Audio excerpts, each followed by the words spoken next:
Hi friends, welcome to my channel. ఇవాల్టి recipe వచ్చేసి కలాకండ్. ఇంట్లోనే ఈ కలాకండ్ స్వీట్ని అయితే చేసుకోండి. స్వీట్ షాప్లో కొన్నట్లే టేస్టీగా రవ్వగా చాలా బాగుంటుంది.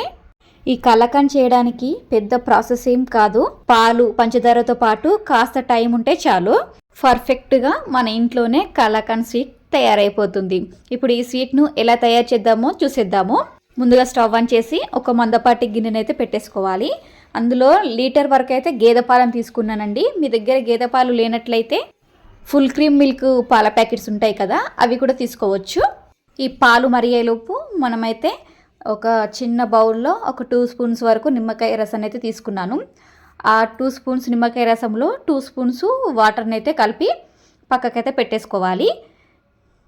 ఈ పాలను కాచుకునేటప్పుడు మాత్రం మీగడ పైకి వస్తుంది కదా, ఆ మీగడను లోపలికి అనుకుంటూ స్టవ్ని లో టు మీడియం ఫ్లేమ్లో పెట్టి మనం ఈ స్వీట్ని అయితే తయారు చేసుకోవాలి. ఎప్పటికీ కలుపుతూనే ఉండాలి, లేకపోతే అడుగంటుతుంది కాబట్టి కలపాలి. ఇలా మీగడ వస్తూ ఉంటుంది కదా, ఆ మీగడను లోపలికి అనుకుంటూ కలుపుకోవాలి. మనం ఈ పాలను లీటర్ వరకు తీసుకున్నాం కదా, ఈ లీటర్ పాలల్లో 1/2 లీటర్ పాలు అయ్యేంత వరకు మరిగించుకోవాలి. ఇలా నేను చేసినట్టు చేయండి. ఫస్ట్ టైం చేసినా కూడా చాలా పర్ఫెక్ట్గా వస్తుంది.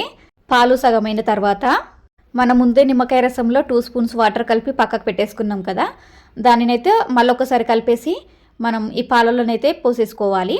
నిమ్మకాయ రసాన్ని పాలలో పోసుకునేటప్పుడు స్టవ్ని లో ఫ్లేమ్లో పెట్టి మాత్రమే పోసుకోవాలి. కొద్దిగా నిమ్మకాయ రసాన్ని పోసుకుంటూ పాలనైతే కలుపుకోవాలి. ఈ మొత్తం నిమ్మకాయ రసాన్ని పోసిన కూడా పాలు విరిగిపోలేదు అంటే ఇంకో కొద్దిగా నిమ్మకాయ రసాన్ని అయితే వేసుకోవచ్చు. మనం నిమ్మకాయ రసం వేసిన వెంటనే పాలు విరిగిపోవు. 3-4 నిమిషాల తర్వాత పాలు విరిగిపోవడం స్టార్ట్ అవుతాయి. పాలైతే విరిగిపోవడం స్టార్ట్ అయిపోయాయి. కలుపుతూనే ఉండాలి, మనం కలపడం మాత్రం మానేయద్దు. పాలు విరిగిపోయిన తర్వాత వాటర్ అంతా పైకి వచ్చేస్తుంది కదా, ఆ వాటర్ కూడా ఇంకిపోయేంత వరకు స్టవ్ని లో ఫ్లేమ్లో పెట్టి మరిగించుకోండి. ఇలా నేను వీడియోలో చూపించే విధంగా మరిగిన తర్వాత చక్కెరనైతే వేసుకోవాలి. ఇక్కడ నేనైతే ఒక చిన్న కటోరడు చక్కెరనైతే తీసుకుంటున్నాను. నేను తీసుకున్న చక్కెర కరెక్ట్ స్వీట్ అనేది సరిపోతుంది. స్వీట్ తక్కువ తినే వాళ్ళైతే కొద్దిగా తక్కువ తీసుకోండి, ఎక్కువ తినే వాళ్ళైతే కొద్దిగా ఎక్కువగా తీసుకోండి. చక్కెర వేయంగానే వాటర్గా అయిపోతుంది. ఈ వాటర్ మొత్తం మరిగేంత వరకు ఉంచుకోవాలి. స్టవ్ని లో ఫ్లేమ్లో పెట్టి కలుపుతూనే ఉండాలి, కలపడం మాత్రం మానేయకండి. ఇది దగ్గర పడేలోపు మనమైతే ఒక చిన్న బౌల్ని తీసుకొని దానికైతే నెయ్యినైతే అప్లై చేసేసుకోవాలి. ఇలా నేను వీడియోలో చూపించే విధంగా నెయ్యిని అప్లై చేసి పక్కకైతే పెట్టేసుకుంటున్నాను. నెయ్యిని అప్లై చేయడం వలన కలాకండ్ తీసుకునేటప్పుడు చాలా సులువుగా వచ్చేస్తుంది. ఇలా పాలల్లో వాటర్ అంతా ఇంకిపోయిన తర్వాత అందులో 1/2 టేబుల్ స్పూన్ ఇలాచి పొడి అయితే వేస్తున్నాను.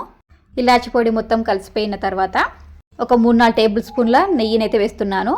నెయ్యి నచ్చిన వాళ్ళైతే స్కిప్ చేయండి. నెయ్యి వేసిన తర్వాత ఒకసారి కలిపేసుకోవాలి. మనకు పైన వాటర్ వచ్చేస్తున్నాయి కదా, ఆ వాటర్ కూడా ఇంకిపోవాలి. ఇలా నేను వీడియోలో చూపించే విధంగా స్వీట్ ఉంటే సరిపోతుంది. ఇలా ఈ విధంగా కావాలి. ఇలా అయితే కరెక్ట్గా వచ్చినట్లు. మనం ఫస్ట్లో 1/2 టేబుల్ స్పూన్ ఇలాచి పౌడర్ వేసాం కదా, స్టవ్ నుండి దించేసుకునేటప్పుడు కూడా ఇంకొక 1/2 టేబుల్ స్పూన్ ఇలాచి పౌడర్ వేసుకుంటే టేస్ట్ బాగుంటుంది. ఆ ఫ్లేవర్ తోటి తినేటప్పుడు కూడా చాలా బాగుంటుంది. ఇలాచి పొడి వేసిన తర్వాత ఒకసారి మొత్తం కలిపేసి స్టవ్ని అయితే బంద్ చేసుకోవాలి. మనం ముందే గిన్నెకైతే నెయ్యిని అప్లై చేసేసుకున్నాం కదా, ఇప్పుడైతే ఈ కలాకండ్ను ఆ గిన్నెలోకి అయితే వేసేసుకోవాలి. ఇలా గిన్నెలో మొత్తం వేసేసిన తర్వాత ఒక 2-3 సార్లు ట్యాప్ చేయాలి. ఇలా చేస్తే మధ్యలో హోల్స్ రాకుండా ఉంటాయి. దీనిని మూత పెట్టేసి ఒక 2-3 గంటలు పక్కకైతే పెట్టేసుకోవాలి. 2-3 గంటల తర్వాత మనకు ఈ విధంగానైతే కలాకండ్ వచ్చేస్తుంది. ఇప్పుడు దీనిని స్టవ్ పైన పెట్టి తీసుకోండి, లేకపోతే నేను వీడియోలో చూపించే విధంగా చాక్ తోటి చుట్టూ అలా అనుకోండి. అలా అనుకున్నా కూడా చాలా ఈజీగా వచ్చేస్తుంది. ఇప్పుడు ఇలా అనుకున్న తర్వాత పీసెస్గానైతే కట్ చేసుకుంటున్నాను. మీకు నచ్చిన షేప్లోనైతే కట్ చేసుకోండి. ఇలా కట్ చేసిన తర్వాత పీసెస్గానైతే తీసుకుంటున్నాను. చాలా పర్ఫెక్ట్గా వచ్చింది, టేస్ట్ కూడా బాగుందండి. మనం నెయ్యి వేయడం వలన ఒక్క పీసు కూడా అతుక్కోకుండా చాలా పర్ఫెక్ట్గా వచ్చేసింది. 4 మూలలు సమానంగా రావాలంటే ఇలా నేను వీడియోలో చూపించే విధంగా ఏలుతోటైతే లోపలికి ఇట్లా నొక్కండి, నొక్కితే సమానంగా అయిపోతాయి. ఇదే విధంగా అన్నిటిని అయితే చేసేసుకుంటున్నాను. చాలా పర్ఫెక్ట్గా వచ్చాయి. టేస్ట్ కూడా చాలా అంటే చాలా బాగున్నాయి. బయట స్వీట్ షాప్లో ఎలా అయితే ఉంటాయో సేమ్ అలాగే వచ్చాయి. టేస్ట్ కూడా సూపర్. కాస్త టైం ఉంటే చాలు ఈ స్వీట్ను మన ఇంట్లోనే ప్రిపేర్ చేసేసుకోవచ్చు.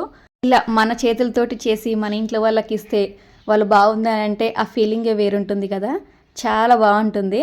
మీరు కూడా ఇలా స్వీట్ చేసి మీ ఇంట్లో వాళ్ళకి ఇవ్వండి, చాలా అంటే చాలా ఇష్టంగా తినేస్తారు.